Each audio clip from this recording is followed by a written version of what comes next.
Assalamualaikum everyone. Here is Amin Fatma and hope so you all are fine. तो आप लोगों का first year का प्रॉफ हो गया होगा, होप सो बहुत अच्छा हुआ होगा. जिनका नहीं अच्छा हुआ उनको भी टेंशन लेने की ज़रूरत नहीं है. इंशाल्लाह आगे वो मेहनत करें तो नेक्स्ट ईयर ज़्यादा मार्क्स आ जाएंगे. और जिनका बहुत बुरा हुआ है वो सप्ली के लिए प्रिपरेशन कर लें, इंशाल्लाह क्लियर हो जाएगी. हिम्मत नहीं हारनी. बाकी ऐसे अप्स एंड डाउन तो आते रहते हैं. अच्छा, बहुत सारे बच्चों को ना ऐसे प्रॉब्लम हो रही होती है कि हमने जब प्रिपरेशन करना शुरू करना है तो हमने कैसे स्टार्ट करनी है. तो आज मैं सिर्फ और सिर्फ एनाटॉमी के लिहाज से सिर्फ ओवरव्यू दूंगी कि आपने पढ़ना है तो वो कैसे पढ़ना है. सबसे पहले ये आपके पास पॉइंट्स लिखे हुए हैं कि सबसे पहले आपने कोई भी बुक पढ़नी है तो उसको थॉरली पढ़ना है. ठीक है, आपके पास साल के स्टार्ट में इतना वक्त होता है कि आप उस चीज़ को थॉरली पढ़ सको, अपने कंसेप्ट बना सको. अच्छा, जो मैंने बुक्स जो है ना पढ़ी हैं एनाटॉमी के लिए, तो वो मैंने पढ़ी है स्नेल और बीडी. आप लोग मुख्तलिफ कॉलेजेस में मुख्तलिफ जो है बुक्स प्रेफर की जाती हैं, लेकिन मेरे कॉलेज में स्नेल जो है as a textbook use की जाती है. लेकिन स्नेल जो है ये एक शॉर्ट बुक है. ये कोई लॉन्ग बुक नहीं है, एक शॉर्ट बुक है. इसलिए इसके अंदर सारी चीज़ें नहीं लिखी हुई हैं. कुछ ऐसे टॉपिक्स होते हैं जो बहुत इंपॉर्टेंट होते हैं और उनके लिए हमें ज़्यादा तवज्जो की ज़रूरत होती है. तो उन टॉपिक्स के लिए हमें कोई और बुक प्रेफर करना पड़ती है. कुछ लोग केएलएम से पढ़ते हैं, कुछ लोग बीडी से पढ़ते हैं. तो केएलएम तो मैंने नहीं पढ़ी, लेकिन बीडी बहुत अच्छी बुक है. मैंने उसी में से कुछ टॉपिक्स कवर किया. इंशाल्लाह अगर मैंने आगे वीडियोस बनाई तो मैं प्रेफर करूंगी कि मैं बीडी से भी चीज़ें कलेक्ट करूं, क्योंकि मेरी जो प्रेफरेंस होगी वो स्नेल ही होगी. लेकिन कुछ चीज़ें मैंने, क्योंकि अपने जब मैंने नोट्स बनाए थे तो वो मैंने बीडी से भी बनाए थे और स्नेल दोनों से बनाए थे. दूसरी चीज़ क्या है कि आपने अपने नोट्स बनाने हैं. पहली दफ़ा जब आप चीज़ थॉरली पढ़ लोगे तो उसके लिए आपने नोट्स बनाने हैं, ताकि आपने जब अगली दफ़ा चीज़ पढ़नी है तो आपको पूरा बुक से रीड करने में टाइम ना लगे. देखिए, एक पूरी मोटी किताब है, आप एंड पे वो पूरी मोटी किताब नहीं पढ़ सकते. इसके लिए बहुत ज़्यादा टाइम लगता है. कुछ लोग हमें से काफ़ी ऐसे बच्चे होते हैं जो कि आखिरी दिन पूरी बुक रीड करते हैं, तो उन्हें बहुत ज़्यादा टाइम लगता है. बाद में उनकी कुछ चीज़ें रह जाती हैं. तो बेहतर है कि आप हर चीज़ के अपने नोट्स बना लें. देखिए, बेशक बंदा छाप के भी अपनी किताब पूरी छाप के भी नोट्स बना लेना, तो अपने नोट्स पढ़ना आसान होते हैं एज कम्पेयर टू किसी और बुक से. क्योंकि जब मेरे प्रॉफ्स थे तो मैंने अपने नोट्स बनाए थे और बहुत आसानी से मेरे जो टॉपिक्स थे वो कवर हो रहे थे. तो मतलब आपको उस चीज़ में पढ़ने में भी, एक तो नोट्स बनाने में मज़ा भी बहुत आता है. अब मुझे नहीं पता कि आप लोगों में से कितने लोगों को बनाना पसंद होंगे नोट्स और कितने लोगों को नहीं पसंद होगा, लेकिन मोस्टली जो नोट्स हाथ से लिखी हुई चीज़ होती है वो आपको याद रह जाती है. तीसरी चीज़ क्या है कि आपने हर रेगुलरिटी लानी है. आपने हर किताब को एक दिन में थोड़ा सा वक्त देना है. अगर हम देखें ना, हमारे कॉलेज में जो कर रहे होते हैं, सिलेबस कवर कर रहे होते हैं, तो उसमें ऐसा होता है कि आपको वो एक दिन में पूरा चैप्टर पढ़ा देंगे या इससे ज़्यादा कवर करवा देंगे, तो आप एक दिन में उतना कवर नहीं कर पाते हो. तो आपने अपना एक टाइम स्केड्यूल सेट करना है जिसके मुताबिक आपने हर किताब को 1-1.5 घंटा देना है. ओके, तो आपने रेगुलरिटी लानी है. चौथी चीज़, आपके कंसेप्ट्स बहुत ज़्यादा मैटर करते हैं. आपने कोई भी चीज़ एनाटॉमी में समझनी है. एनाटॉमी एक तरह का पूरा रट्टा है, लेकिन आपको उस चीज़ का पता भी हो कि ये चीज़ क्या है. जैसे कि कहीं, अच्छा, एनाटॉमी में कहीं ऐसे वर्ड्स होते हैं जो एक किताब पे लिखे होते हैं, दूसरी किताब पे नहीं लिखे होते. तो इस चीज़ से घबराना नहीं. मैं भी एक बच्चे को एक वर्ड पता हो, दूसरे बच्चे को दूसरा वर्ड पता हो. तो इस तरह की चीज़ों से बचने के लिए आपने क्या करना है कि आपने एक दफ़ा जब सब चीज़ों को रीड दी होगी तो आपको आइडिया होगा कि आपने ये चीज़ कहीं पढ़ी थी या नहीं पढ़ी थी. ओके, चौथी चीज़ एमसीक्यूज. एनाटॉमी के मोस्टली जो होते हैं हमारे यहाँ पे सर सिनेरियो बेस दे देते हैं. हमारे प्रॉफ में सिनेरियो बेस आए थे, तो आप लोगों ने एनाटॉमी के जो है एमसीक्यूज करने हैं. अब ये मैं नहीं कह सकती कि आप इसको जो है चेस की बुक को प्रेफर करूँ या फिर किसी और बुक को. आप कहीं से भी अपने एमसीक्यूज की जो है प्रैक्टिस कर लें, क्योंकि उनमें से आना मुश्किल है कि पेपर में उसमें से कोई एमसीक्यूज आया हो.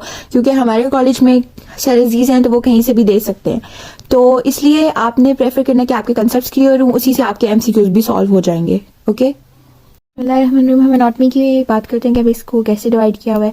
अब सेकेंड ईयर में आप लोग आ गए हैं तो फर्स्ट ईयर से आप लोगों को आइडिया हो जाता है कि आप लोगों ने एनाटॉमी की तैयारी कैसे करनी है या एनाटॉमी में कौन कौन सी बुक्स हैं. तो इसमें सिर्फ ये होता है कि जैसे आप फर्स्ट ईयर में पढ़ते थे जनरल एनाटॉमी, इसमें जनरल एनाटॉमी नहीं होती है, न्यूरो एनाटॉमी इसकी जगह आ जाती है. ठीक है, अगर ग्रॉस में देखें तो ग्रॉस में आप लोगों ने इस बार पढ़ना है head and neck, abdomen, pelvis and perineum. ठीक है, और अगर एम्ब्रियोलॉजी में देखना है तो एम्ब्रियोलॉजी में आपने जितने भी स्पेशल एम्ब्रियोलॉजी होती है, पहले आपने पढ़ा था कि फर्स्ट वीक में क्या होता है, सेकंड वीक में क्या होता है, थर्ड वीक में क्या होता है. लेकिन अब आप लोगों ने पढ़ना है कि जैसे कि एक स्पेसिफिक उन्होंने एक सिस्टम उठाना है, जैसे सीवीएस हो गया, उसमें सिस्टम उठा के आपको बताएंगे कि इसमें आखिर क्या क्या चीज़ें हो रही हैं.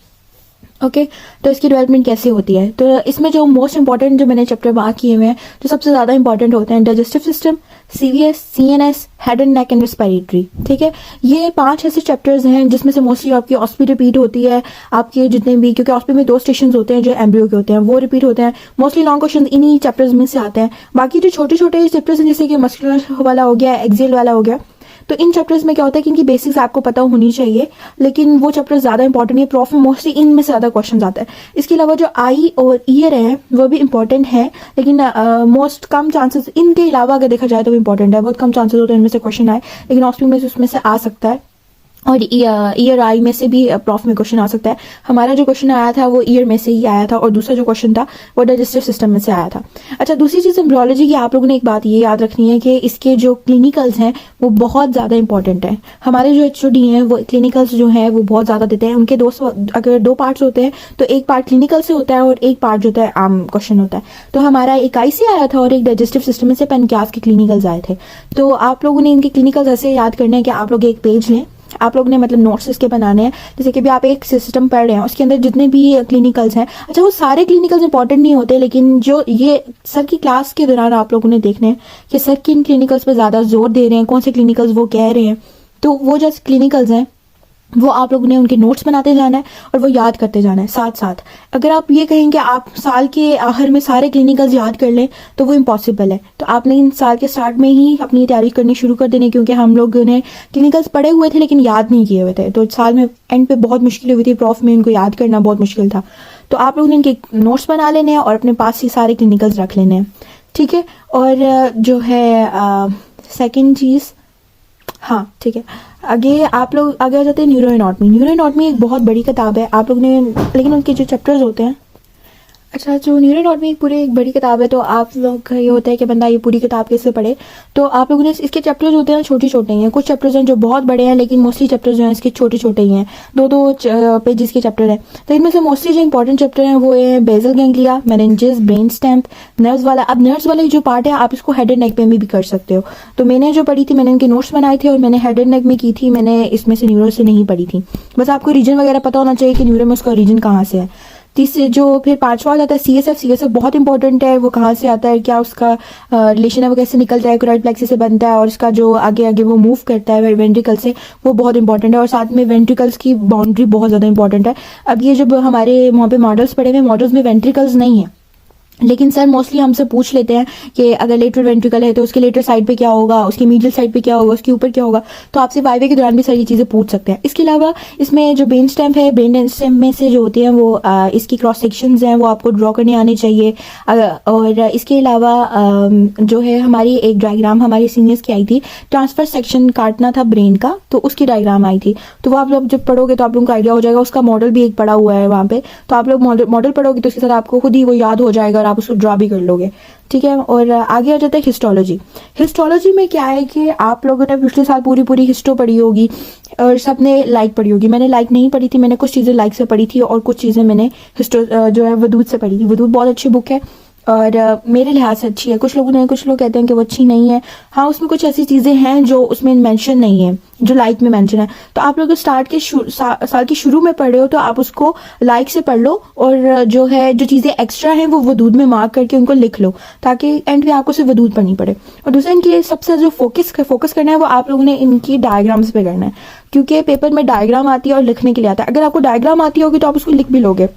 मोस्टली आप लोगों की इसमें यही चीज़ होती है, म्यूकोजा होता है, सब म्यूकोजा हो गया, मस्कुलस एक्सटर्ना, सीरोजा एडवेंटिशा। तो आप लोग ये बहुत इजी हो जाता है इंसान के लिए याद रखना।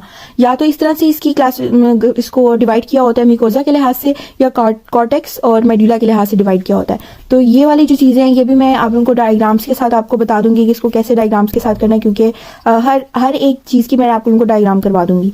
और ये सारी चीज़ें जो आपको साल के अब मैं यही कहूँगी आप लोग साल के शुरू से ही अगर बंदे को पता हो कि उसने कैसे तैयारी करनी है तो वो इजीली कर सकता है।